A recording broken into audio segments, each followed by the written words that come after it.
किसी ने सच ही कहा है, आसमान पर थूका हुआ अपने मुंह पर ही आके गिरता है।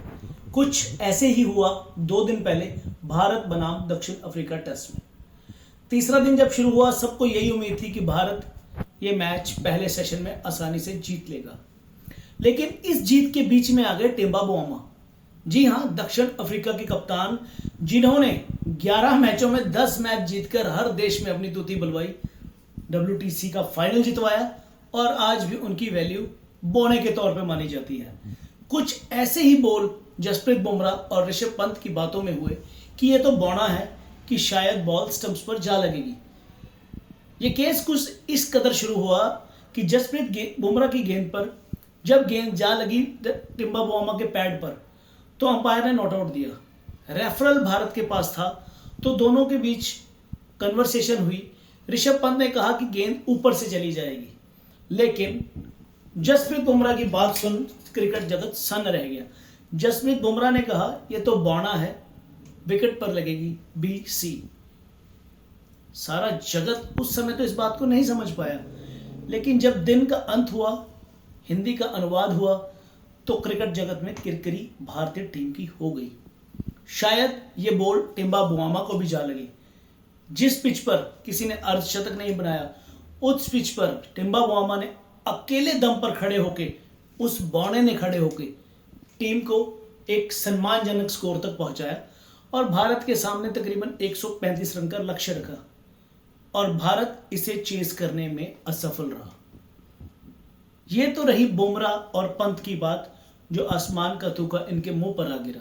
लेकिन गौतम गंभीर चर्चाओं में बने हुए हैं जब से वो कोच बने हैं। भारत ने ऑस्ट्रेलिया के सामने मात खाई, इंग्लैंड के सामने 2-2 से बराबरी बहुत मुश्किल से की, शायद वो भी सीरीज हम हार जाते। न्यूजीलैंड से हम घर पर हारे। हाँ, ये कह सकते हैं हम कि बांग्लादेश को हमने 2-0 से हराया। तो क्या फर्क रह गया हम में और अफगानिस्तान में? अफगानिस्तान भी छोटी टीमों को हराकर शेर बनती है, कहीं हमें तो नहीं गौतम गंभीर ने ऐसा बना दिया। गौतम गंभीर की जिद भारत को मिट्टी में मिला रही है। मोहम्मद शमी को ना खिलाना, सरफराज खान को अनदेखा करना और कहीं ना कहीं साई सुदर्शन और करुण नायर को बिल्कुल बेबुनियाद तरीके से टीम से बाहर कर देना, कहां तक जायज है ये? हम मानते हैं कि कोच है तो कोचिंग उनको अपने हिसाब से करनी चाहिए।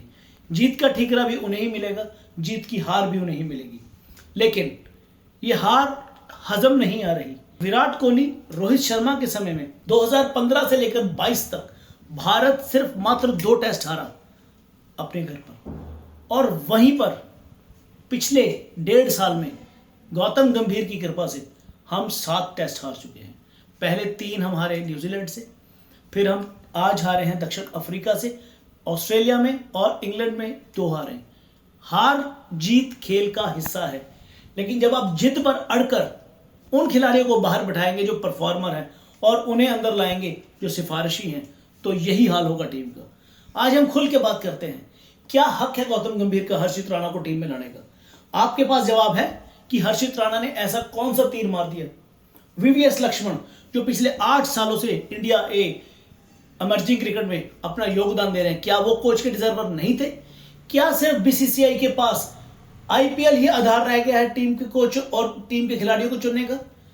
गौतम गंभीर कहां से आए? एक IPL ट्रॉफी जितवाकर कोलकाता नाइट राइडर्स को।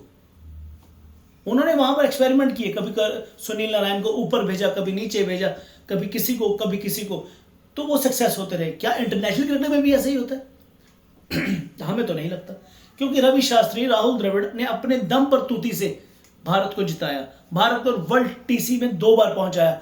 गौतम गंभीर ने जब कदम रखा एज एन कोच, भारत के चांस थे कि वो WTC फाइनल खेल सकता था, लेकिन न्यूजीलैंड से हारे, फिर ऑस्ट्रेलिया से तगड़ी हार।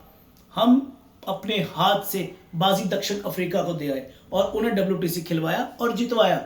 हम 2 बार खेले, फाइनल तक पहुंचे। क्या हमारे पास वो काबिलियत नहीं थी अगर हम फाइनल में पहुंचे? गौतम गंभीर, छोड़ो अपनी जिद और ले चलो भारत को जीत की राह पर, नहीं तो हमें कोच बदलने से पहले सोचना नहीं होगा।